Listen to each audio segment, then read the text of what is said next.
पास आना चाहता हूं। स्वामी जी के किस रूप में देखते हैं, कैसे आज का बड़ा दिन जो है उसको आप किस रूप में देखते हैं, किस हिसाब से देखते हैं, कैसे इसको आगे बढ़ते हुए देखते हैं?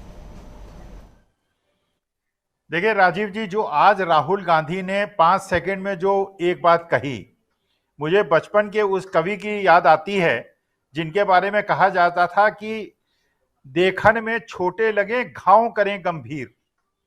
देखिए राहुल गांधी ने जो कहा, आजकल आज आप भी बहुत खुश दिखाई दिख रहे हैं। ये गोदी मीडिया से उन्होंने मुखातिब होकर कहा।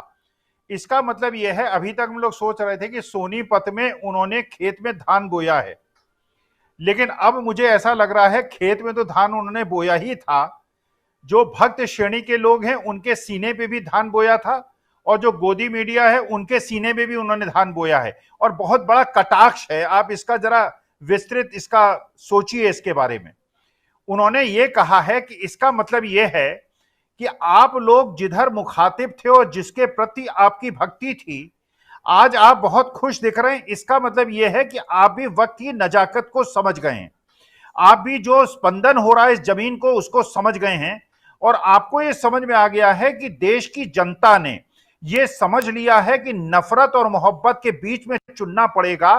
और देखिए वास्तविकता में यह लड़ाई जो है ये अब भारतीय जनता पार्टी क्या, ये मोदी जी और जनता के बीच की है। मोदी जी ने जो कार्यप्रणाली आज की तारीख में अपनाई है, जिस प्रकार की कार्यप्रणाली और जिस प्रकार की कुचेष्टा व्हाट्सएप के अंदर भक्त श्रेणी के लोग गंदी गंदी पोस्ट और गुमराह करने की पोस्टें डाल के कर रहे हैं, देश में विद्वेष बढ़ाने का प्रयास कर रहे हैं, तो अब ये जनता जो है धीरे धीरे जागरूक हो रही है। जनता का हर समूह जागरूक हो रहा है, और हर समूह को यह बात समझ में आ रही है कि राष्ट्रहित में क्या है, और राष्ट्रहित में मोहब्बत है, राष्ट्रहित में प्रेम है, और इस प्रकार के जो ये विद्वेष की चीजें हैं ये खत्म हो जानी चाहिए।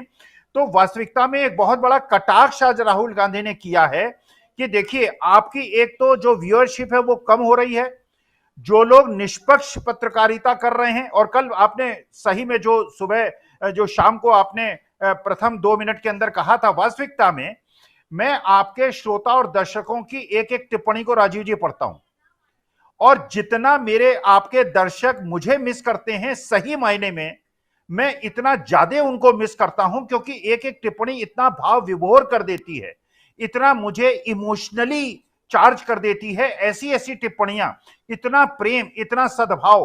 कारण क्या है कि देश की जनता ये समझ रही है, और देश के जो श्रोता और दर्शक हैं किसी भी कार्यक्रम के, वो समझ रहे हैं कौन लोग देश को जोड़ने का प्रयास कर रहे हैं और कौन लोग देश को तोड़ने का प्रयास कर रहे हैं। तो राहुल गांधी की ये जो बाइट है, इसने ये क्लियर कर दिया है कि आप लोग अगर राष्ट्रभक्त हैं, अगर आप देश का हित चाहते हैं, तो जो मुख्य धारा देश की है उसकी तरफ जुड़ जाइए, नफरत की बात करना छोड़ दीजिए, देश को तोड़ना छोड़ दीजिए, वरना G20 में जिस प्रकार की खिल्ली आपकी उड़ेगी उसकी आप कल्पना नहीं कर सकते। तो मुख्य धारा में जुड़कर भारत को जोड़ने का, भारत को आगे बढ़ाने का और हमारी छवि को आगे ले जाने का प्रयास सब मिलजुल कर करें, और जो गोदी मीडिया था वो एक निष्पक्ष मीडिया बने और कम से कम राष्ट्रहित में काम करे, और देश को तोड़ने वाली किसी भी कार्यप्रणाली से कृपा करके दूर रहे। बाकी हमारे दूसरे साथियों से भी ये सवाल करना चाहूंगा कि ये राजनीति की कौन सी परिपाटी है जिसमें आप चुप्पी साध करके भी देश के नायक की तरह बने रहते हैं? अगर ऐसा है तो 2023 से मैं 2019 2014 की बात कर रहा हूं। स्वामी जी देखिए राजीव जी, मेरा यह नैतिक कर्तव्य है कि आज मैं कुछ देश के सामने फैलाई गई भ्रांतियों को दूर करूं।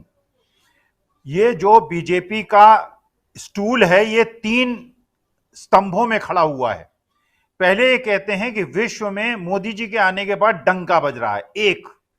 दूसरे ये कहते हैं कि देश के अंदर इंटरनल सिक्योरिटी हमने कायम कर दी, अब दंगे नहीं होते। और तीसरी बात ये कहते हैं कि देश की इकोनॉमी बहुत अच्छी है। क्योंकि मैं फाइनेंस का प्रोफेसर हूं राजीव जी, एक चीज, और आप भी क्योंकि फाइनेंस में आपकी दखल है, आप सोचिए, अगर हम लोग जब किसी bank as a banking institution अगर किसी यूनिट को लोन देते हैं तो ये सोचते हैं कि जो एडिशनल लोन देंगे क्या ये पुराने लोन को भी रिपे कर पाएगा और एडिशनल लोन को भी रिपे कर पाएगा। आप सोचिए, पिछले 9 साल के अंदर हमारे देश पर विदेशी ऋण बढ़ के 3 गुने हो गए और जीडीपी उतनी की उतनी है, बल्कि कम हुई है। जो मनमोहन सिंह जी के जमाने में जीडीपी का रेट ऑफ ग्रोथ अगर एवरेज आप लेंगे उससे कम है और लोन 3 गुने हैं। इसका मतलब यह, मैं देश को आगाह करना चाहता हूं आपके फोरम के माध्यम से कि भारतवर्ष एक डेट ट्रैप में आ रहा है। यह बात नहीं बताएंगे ये। नंबर दो ये कहते हैं कि हम अगला मुझे चांस दोगे तो मैं विश्व की तीसरी सबसे बड़ी अर्थव्यवस्था बना दूंगा। आप सोचिए, पर कैपिटा इनकम और अमीर और गरीब के बीच की खाई ये महत्वपूर्ण है। अगर अडानी के पास 20 लाख करोड़ की संपत्ति होगी, अंबानी जी के पास 20 लाख करोड़ की संपत्ति होगी, तो हमारी टोटल इकोनॉमी की साइज इंपॉर्टेंट नहीं है। और अगर उसी स्थिति में 80 करोड़ लोगों को मुफ्त रोटी खिलानी पड़ेगी, इसका माने इकोनॉमी जो है भीषण डिस्ट्रेस में जाने वाली है। नंबर 1। नंबर 2, आपने कहा इंटरनल सिक्योरिटी, अब दंगे नहीं होते। अरे हमने तो 75 साल में मणिपुर जैसी घटना कहीं देश में क्या विश्व में नहीं देखी है। देश के अंदर का एक राज्य गृह युद्ध में उलझा हुआ है और पूरा विश्व पूछ रहा है कि is India safe to travel, और आप चुप बैठे हुए हैं। और तीसरी बात जो आप कहते हैं कि विश्व हमारा डंका बज रहा है। राजीव जी, आप लोग पत्रकार हैं, बाकी सब यहां पत्रकार बैठे हैं, बताएं क्या विश्व में 75 साल में कभी ऐसा हुआ है कि हमारे देश का प्रधानमंत्री विश्व की धरती में, विदेश की धरती में गया हो और वहां वैन्स घूम रही हो हमारे देश के प्रधानमंत्री के खिलाफ और देश की छवि को गिरा रही हो?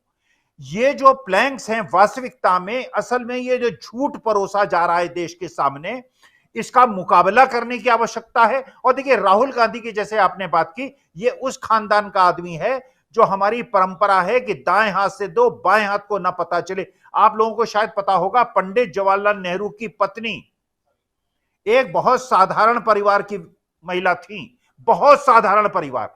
पंडित मोतीलाल नेहरू जो बहुत ज्यादा धनाढ्य थे, अरबपति थे, उन्होंने अपने बेटे के लिए एक साधारण परिवार की एक ब्राह्मण कन्या को इसलिए चुना था कि वो चाहते थे कि जो सामंजस्य है देश का, ये जो हमारे देश का एक प्रकार का व्यवहार है ये हो। और राजीव गांधी और राहुल गांधी, इंदिरा गांधी, पूरा इतिहास आप देख लीजिए, पूरे देश अपनी सारी संपत्ति देश को दान करने वाले। और सिंह साहब बैठे हुए हैं, मेरे ख्याल से अमेठी वहां पे ये पोस्टेड थे जिस समय राजीव गांधी ने ऐसे ऐसे लोगों की जीवन भर मदद की है और किसी को नहीं बताया। ना राहुल गांधी ने बताया जिसकी मदद की है, और किस प्रकार के सिंह साहब बताएंगे, पुलिस अफसरों की जीप से चाबी निकाल के उन्होंने नहर में फेंक दी थी।